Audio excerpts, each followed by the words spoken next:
شربتوا المقلب يا نسوان حارة الضبط. سمعت فرنسا صارت بالأرض. الله يخلصنا منه على أهون سبب يا حق. لك شو قليلة هاي؟ مو قليلة. بدي ما تز. ماشي.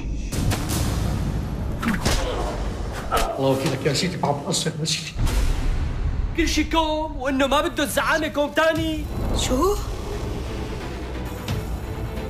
ابن عمي انت كبيرة ولازم تتصرف. ضبي لسانك بحلقي وخليني اعرف الدولة قلقمتين. ها ليش انت ما بتصير زعيم؟ ولك مستكترين علي يصير عندي ولد يا اهل حارة الضبط. راجع لك. واحد مثلك ما بيتربى الا اذا التم بالصاع وشرشرته الكلاب. من على بكرة الصبح وأول ما بيجعجع الضوء بتحمل ضرب طريقك وبتنزل على باب شرقي. عم تصدق وشي وليه؟ نبينا على الحكي أبو بدر. يا مو أنا إذا ما رجعت لا تزعلي علي. يا مو رجع الغالي، يا مو رجع الغالي. شو عم تقول؟